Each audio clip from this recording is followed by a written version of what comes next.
Assalamualaikum warahmatullahi wabarakatuh. Perkenalkan, nama saya Sheila Fitri Anggreni.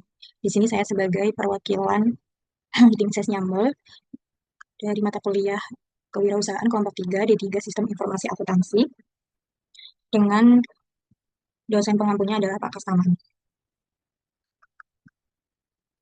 Di sini terdapat struktur tim Nyambol. Yang pertama, saya sendiri sebagai ketua tim Nyambol. Kemudian ada finance, yaitu Risa, tim operasional, Tasya dan juga Lutfia, tim masak, ada Alia, Pipah, dan juga Natal. Kemudian tim marketing, saya dan juga Fauzia. Di sini kita mempunyai produk yang yaitu bernama Nyambol. Nyambol sendiri itu adalah rice bowl dengan pilihan sambal khas Indonesia. Untuk menunya itu sendiri, kita ada 3 menu, nyam crispy tofu, nyam crispy tempe, chicken popcorn, dan juga iced tea. Di sini kita menggunakan paper bowl berwarna coklat, jadi mangkuknya ini aman dan mudah dibawa. Untuk value proposition-nya adalah sambal yang khas, harga terjangkau mulai dari 2.000 sampai 17.000, kemudian praktis dan cepat disajikan dan cocok untuk mahasiswa. Untuk problemnya adalah masalah yang ditemukan, mungkin dari rasa sendiri dan kemasan yang tidak praktis, kemudian keterbatasan waktu.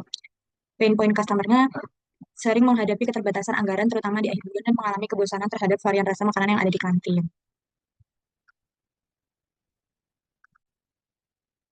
Selanjutnya adalah di sini ada beberapa tahapan-tahapan untuk produk nyam chicken popcorn sendiri. Kita memotong dadu, ayam, tahu, dan tempe, kemudian dimarinasi, kemudian dimasukkan dengan adonan basah. Kemudian setelah dimasukkan dengan adonan basah, kita celupkan ke adonan tepung dan juga adonan yang keringnya. Jadi di sini tuh urutannya basah, terus ke adonan telur, kemudian kita taruh ke adonan keringnya, lalu setelah itu ditunggu beberapa saat, mungkin 5 menit, kemudian siap digoreng. Untuk sambal sendiri, bahan-bahannya ada cabai, bawang, serai, itu dicuci terlebih dahulu, kemudian dipotong kecil-kecil. Nah, untuk sambal daun jeruknya itu kita chopper secara bersamaan, kemudian dimasak menggunakan minyak agar tidak berbau langu. Untuk sambal matahnya itu diiris saja, tidak usah dicopper, kemudian disiram dengan minyak panas dan ditambahkan sedikit terasi bakar.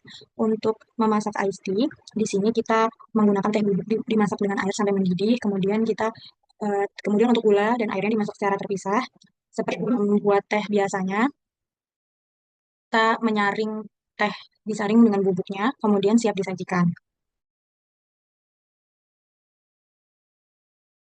Selanjutnya ada key partner. Untuk suppliernya kita ada 2. Kita biasanya beli di Pasar Dayakolot dan juga Pasar Kiara Condong. Kemudian untuk vendornya kita di Fotokopi Tunggal, toko plastik sekitar Telkom yang ada di Sukapura atau di depan Jalan Bojong Soang.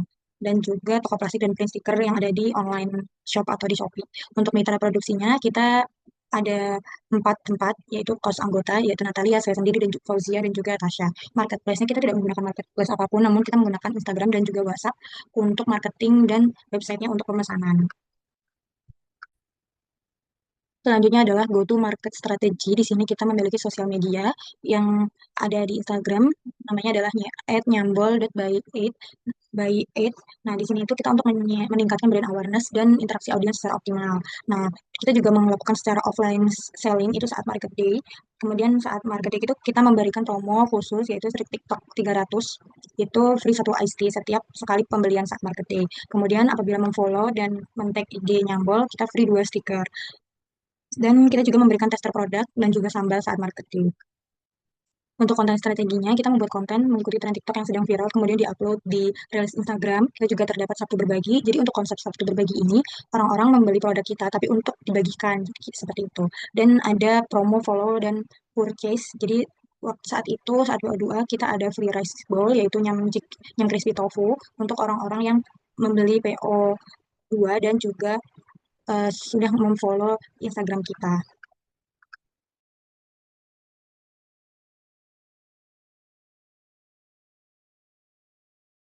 Di sini ada marketing documentation, di sini ada Instagram kita, konten promosi, sebut saat market day, dokumentasi saat promosi, dan ada poster-poster yang sudah kita buat sebelumnya. Baik, perkenalkan nama saya Risyana Dira Putri Fristiadi. Di sini saya bertanggung jawab sebagai finance. Di sini ada slide funding us. Pertama ada modal awal. Kami mempunyai modal awal sebesar 300.000, yaitu pinjaman dari Telkom University. Namun selama operasional usaha berlangsung, modal tersebut tidak digunakan karena bisnis kami menerapkan sistem pre-order, di mana seluruh kegiatan operasional dibiayai menggunakan dana hasil pembayaran pelanggan melalui sistem tersebut. Selanjutnya ada penggunaan dana operasional. Untuk kategorinya itu ada tiga. Yang pertama ada bahan baku produksi, transportasi, promosi, dan perlengkapan. Untuk bahan baku, itu kami membutuhkan 1.646.048 rupiah, di mana persentasenya ada di 80,8%, transportasinya di 140.000, di presentasinya itu di 6,9%, untuk promosi dan perlengkapan itu nominalnya di 251.000, presentasinya ada di 12,3%. Di sini ada kesalahan pengetikan, mohon maaf.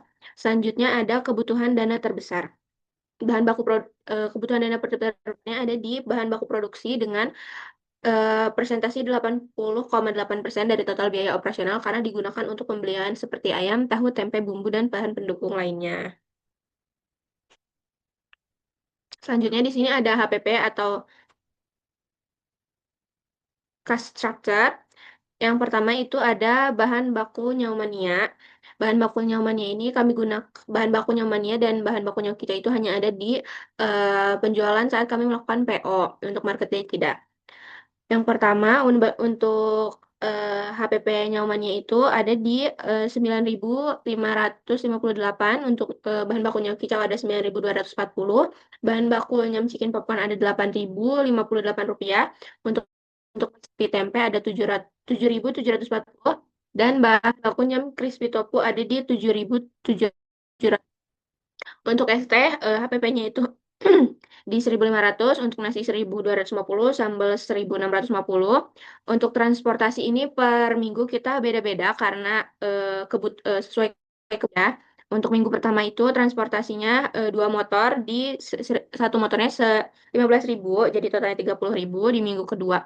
Untuk dua motor juga sama, harga satuannya 10.000 menjadi 20.000. Untuk minggu ketiga itu untuk dua motor juga di 15.000, jadi totalnya 30.000. Dan terakhir untuk di market day atau PO4 itu eh, di tiga motor dengan harga satuannya 20.000 menjadi totalnya 60.000. Selanjutnya ada banner untuk kebutuhan di market day dengan harganya itu 2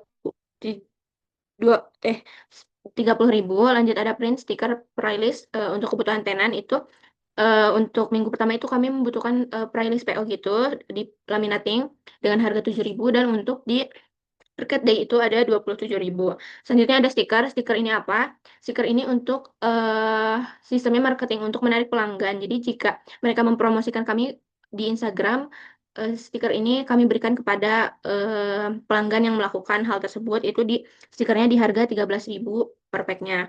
Untuk Tinwall di sini kami membeli sebanyak 20.000. Lalu yang terakhir ada sewa alat-alat seperti tempat es, tempat nasi, peralatan lainnya itu di 5 yang kami pinjam, dan harga satunya 20.000, di total 100.000. Selanjutnya di sini ada financial projection. Proyeksi keuangan disusun berdasarkan tren peningkatan penjualan selama 4 kali periode pre-order dan asumsi pertumbuhan penjualan yang stabil. Untuk bulan pertama estimasi revenue-nya di 3.565.000, estimasi profitnya 1.527.958 rupiah. Untuk bulan kedua itu di 4 juta, estimasi profitnya 1.700.000. Untuk bulan ketiga 4.500.000, profitnya 1.900.000. Bulan keempat itu revenue-nya di 5 juta, estimasi profitnya di 2.100.000. Lalu bulan kelima estimasi revenue-nya 5.500.000, estimasi profitnya 2.300.000. Dan yang terakhir bulan ke-6 itu estimasi revenue-nya di 6 juta dan estimasi profitnya di 2.500.000. Untuk BEP atau break even point-nya, modal yang disiapkan tim sebesar 300 dapat tertutupi pada periode operasional pertama karena usaha menghasilkan profit sebesar 1.527.952 rupiah. Jadi BEP lebih kecil dari 1 bulan. Selanjutnya di sini untuk proyeksi keuangan kami.